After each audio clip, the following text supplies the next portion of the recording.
واعتصموا، اور مضبوطی سے پکڑ لو، بحبل اللہ، اللہ کی رسی. اور اللہ کی رسی کیا چیز ہے؟ قرآن. نبی صلی اللہ علیہ وسلم نے خود اس لفظ کی وضاحت فرمائی ہے اس موقع پر کہ القرآن حبل اللہ، قرآن ہی اللہ کی رسی ہے. اللہ کی رسی کو سب مل کے مضبوط پکڑ لو، جمیعاً، سب کے سب. ولا تفرقوا، اور تفرقے میں نہ پڑو، الگ الگ نہ ہو. اور ویسے بھی آپ دیکھیں کہ رسی کا کیا کام ہوتا ہے؟ رسی کیا کرتی ہے؟ چیزوں کو باندھ کے رکھتی ہے، جوڑنے کا عمل، جوڑنے کا کام کرتی ہے. ٹھیک ہے. اب آپ دیکھیے کہ رسی آپ کو جوڑے گی کس سے؟ اللہ سے. تو ہر وہ چیز جو مقصد تک پہنچانے کا ذریعہ بنے اس کو حبل کہتے ہیں. اسی طرح وہ رگ جو گردن کو کندھوں سے ملاتی ہے، گردن کو کندھوں سے ملاتی ہے، وہ بھی حبل کہلاتی ہے، حبل الورید جس کو کہتے ہیں. آپ کے جسم کا نچلا حصہ اور آپ کا سر، ان دونوں کو جو چیز کنیکٹ کر رہی ہے وہ کیا ہے؟ حبل الورید. اگر وہ ٹوٹ جائے، وہ رگ کٹ جائے، جس کو آپ کیا بولتے ہیں؟ شہ رگ. اگر شہ رگ کٹ جائے تو آپ زندہ رہ سکتے؟ نہیں رہ سکتے. ٹھیک ہے. اسی طرح روحانی زندگی، ایمانی زندگی کس چیز کے کٹنے سے ختم ہو جاتی؟ حبل اللہ کے کٹنے سے.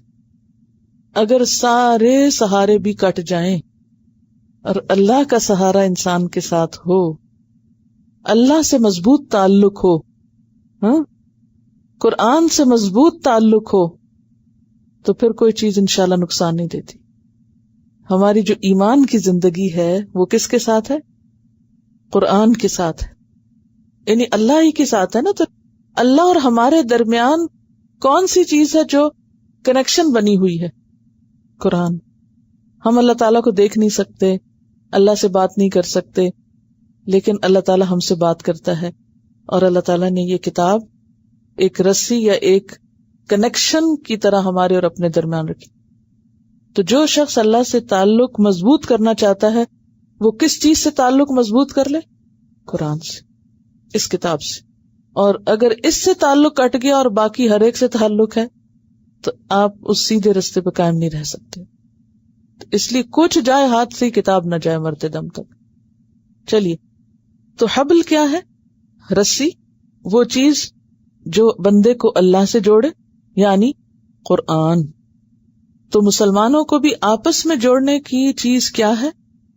دیکھیں نا، اگر یہ رگ قائم ہے تو ہی ہمارے سارے اعضاء آپس میں کوآرڈینیٹ کر رہے ہیں نا. یعنی جسم کے باقی اعضاء بھی کب کوآرڈینیٹ کرتے ہیں؟ جب اصل رگ قائم ہے. اور اگر اصل رگ کٹ جائے تو باقی اعضاء بھی ساتھ نہیں دیں گے آپ کا. بالکل اسی طرح اگر قرآن جیسی چیز بیچ میں نہ رہے تو مسلمان ایک نہیں ہو سکتے کسی بھی صورت.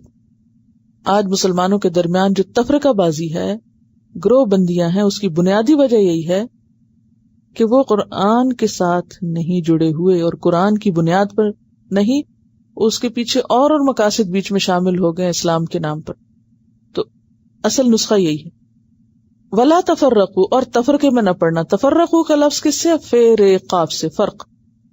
وذکروا، اور یاد رکھو، نعمت اللہ، اللہ کی نعمت، علیکم جو تم پر، اذ کنتم جب تھے تم، اعداء دشمن، کس کی جمع ہے؟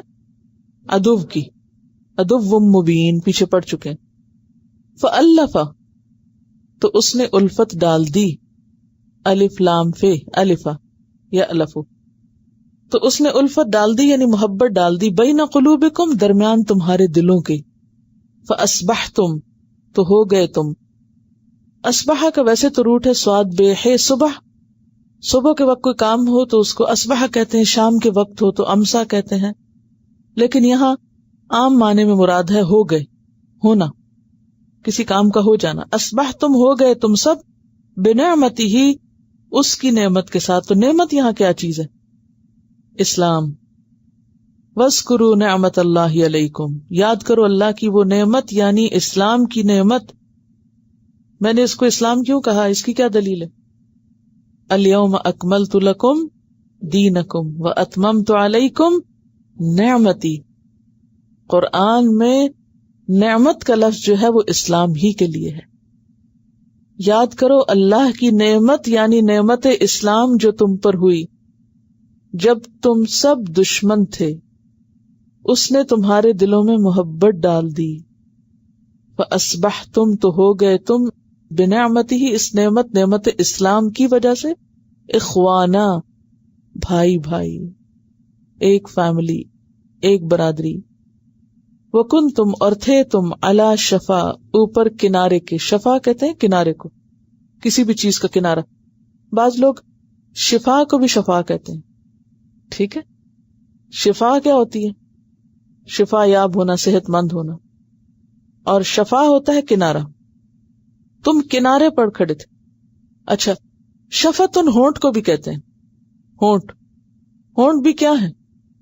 منہ کے کنارے ہیں. تم تھے کنارے پر. حفرتن، حفرہ کا معنی تھا زمین کو کھودنا. حفرہ کہتے ہیں گڑھے کو. تم گڑھے کے کنارے تھے. اور گڑھے سے مراد یہاں کون سا گڑھا ہے؟ من النار، آگ کا گڑھا. اور آگ کا گڑھا کیا ہے؟ جہنم، ہیل. تم جہنم کے گڑھے کے کنارے پہ کھڑے تھے، ایج پر تھے، قریب تھا کہ اندر جا گئے تھے. تو اللہ نے تمہیں نعمت اسلام کے ذریعے بچا لیا. فَأَنْقَذَكُمْ تو اس نے بچا لیا تم کو. نون قاف دال نقذ، کسی کو خطرے یا ہلاکت سے بچانا، خطرے یا ہلاکت سے بچانا. انقذکم بچا لیا تم کو. منہا اس سے، کس سے؟ آگ سے، جہنم سے، ہلاکت سے، حفرہ سے. کذالک اسی طرح یبین اللہ بیان کرتا ہے اللہ لکم تمہارے لیے آیاتہ اپنی آیات کو لعلکم تاکہ تم تہتدون تم ہدایت پا جاؤ. کون سی آیات اللہ تعالیٰ واضح کرتا ہے؟ یہی جو قرآن کی آیات ہے، تاکہ تم ہدایت پاؤ. وَاعْتَصِمُوا بِحَبْلِ اللَّهِ جَمِيعًا وَلَا تَفَرَّقُوا وَاذْكُرُوا نِعْمَةَ اللَّهِ عَلَيْكُمْ إِذْ كُنتُمْ أَعْدَاءً فَأَلَّفَ بَيْنَ قُلُوبِكُمْ فَأَصْبَحْتُمْ بِنِعْمَتِهِ